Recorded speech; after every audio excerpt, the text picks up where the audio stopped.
on the outskirts of the sleepy town of Hollow Pines, where the air always carried the faint scent of pine needles and damp earth, stood the O'Connell Funeral Home. It was a modest building, tucked away behind a grove of sycamore trees, its brick facade weathered by decades of storms and sorrow. Inside, the walls were lined with solemn paintings, their muted colors echoing the quietude of the dead. For Thomas Grayson, the town's mortician, this was more than just his workplace, it was his sanctuary. Thomas was a man of routine.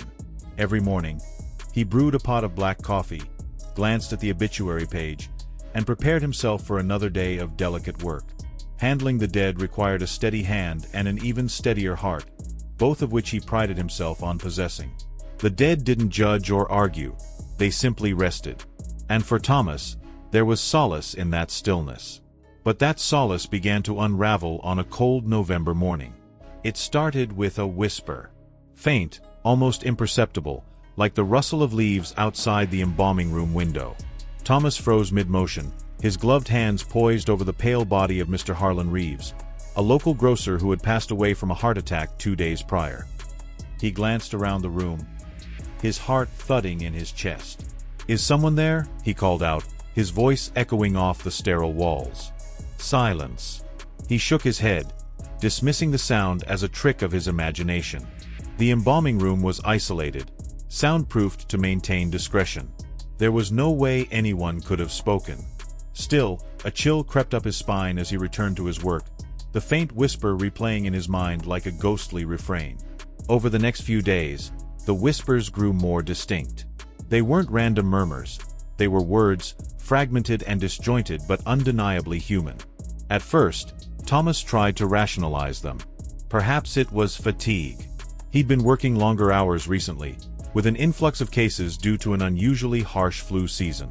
But deep down, he knew there was something more. The whispers carried a weight, a sense of urgency that gnawed at him. One evening, as the sun dipped below the horizon and cast long shadows across the funeral home, Thomas heard the voices again. This time, they were clear. "Beware the coming storm." The words sent a jolt through him. He turned sharply, his eyes scanning the room. "Who's there?" he demanded, his voice trembling. The room was empty. The only sound was the faint hum of the refrigeration unit. Thomas's hands shook as he gripped the edge of the embalming table, his breath coming in shallow gasps. He was losing his mind. He had to be. But the whispers didn't stop, and the dead were trying to tell him something.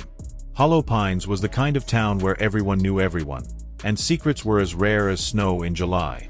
Thomas had grown up here, surrounded by its quiet streets and familiar faces. The funeral home had been in his family for generations, a solemn legacy passed down from father to son. But as the whispers persisted, Thomas found himself questioning everything he thought he knew about the dead, and about himself. The voices came at all hours now, their words weaving through his thoughts like a dark melody. They spoke of danger, of shadows creeping closer. But what disturbed Thomas most was their familiarity. He recognized the voices. They belonged to the very people he had prepared for burial. One night, unable to bear the torment any longer, he decided to investigate. He waited until the town had settled into its usual stillness, the streets empty and the houses dark. Armed with a flashlight and a growing sense of dread, he ventured into the funeral home's basement, where the caskets and unclaimed belongings of the deceased were stored. The air was heavy with the scent of varnish and dust. Thomas's footsteps echoed as he moved through the narrow aisles, his flashlight casting long, flickering shadows. He paused before a shelf lined with personal effects, rings, watches, photographs, each item a fragment of a life now ended. The whispers were louder here, their words overlapping in a chaotic chorus. "The storm is near. Find the truth. Save them." Thomas's pulse quickened. "What truth?" he whispered aloud. "Save who?" The voices fell silent, leaving an oppressive stillness in their wake. But as Thomas turned to leave, his flashlight flickered, its beam illuminating a small, locked cabinet in the corner. It was old, its wood warped and its brass lock tarnished. Thomas's brow furrowed. He didn't remember ever seeing it before. Driven by a compulsion he couldn't explain, he retrieved the key from his office and returned to the basement. The lock clicked open with an unsettling ease, and Thomas hesitated before lifting the lid. Inside was a collection of faded documents and photographs, their edges yellowed with age. One photograph caught his eye, a group of men and women standing in front of the funeral home, their expressions solemn. He recognized his grandfather among them, his eyes shadowed and his jaw set. Beneath the photograph was a ledger, its pages filled with names, dates, and unsettling notations. Unnatural causes, read one. Unexplained phenomena, read another. Thomas's hands trembled as he turned the pages, the whispers growing louder in his ears.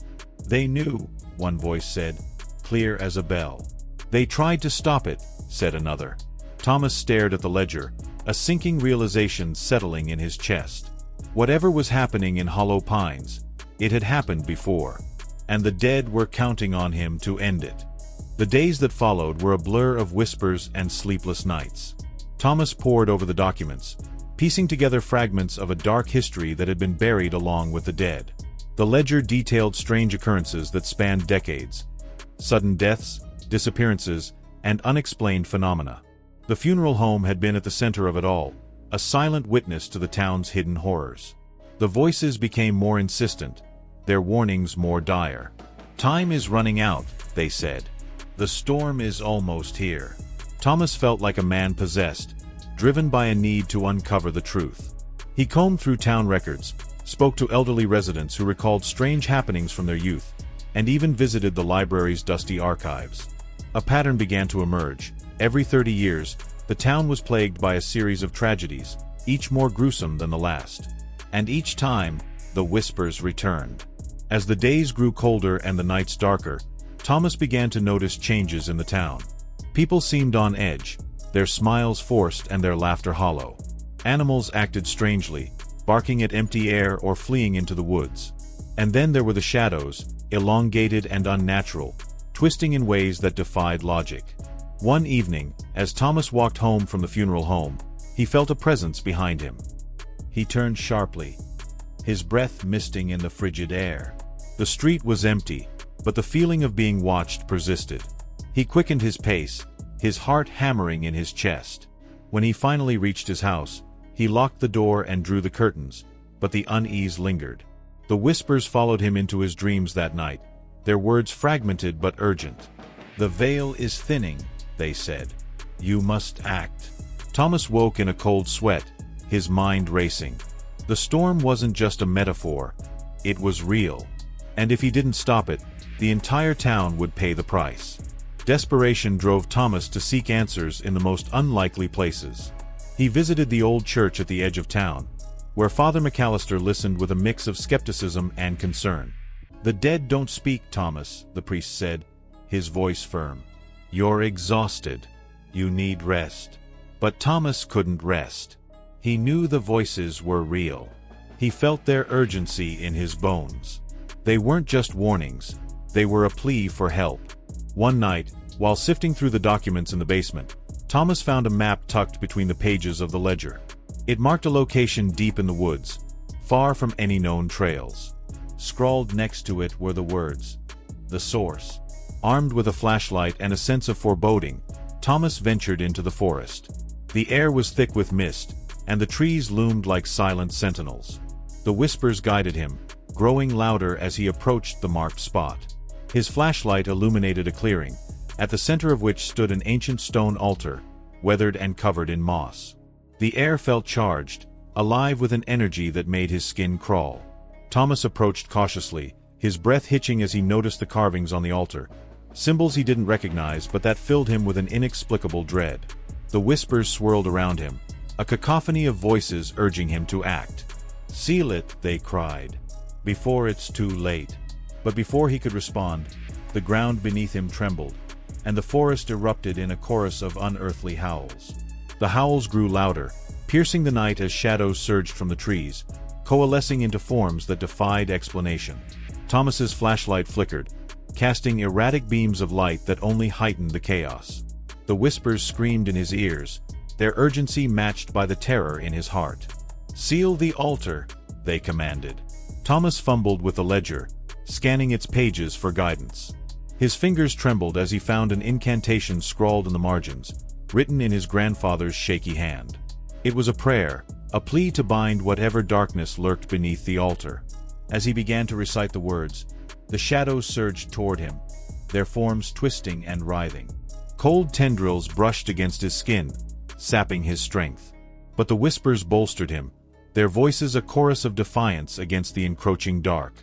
With the final word of the incantation, the altar glowed with an ethereal light, and the shadows recoiled with a deafening screech. The ground shook violently, and Thomas was thrown to his knees. The light intensified, swallowing the clearing in a blinding radiance. And then, silence. When Thomas opened his eyes, the forest was still. The altar was gone, replaced by a patch of undisturbed earth. The whispers had ceased, leaving an almost deafening quiet. Exhausted and trembling, Thomas made his way back to town, the weight of what he'd done settling over him. The storm had passed, but its scars remained. The dead no longer whispered, but their warning echoed in Thomas's mind. The veil between worlds had thinned, and it was only a matter of time before it happened again. But Thomas was ready. The dead didn't sleep, and neither would he.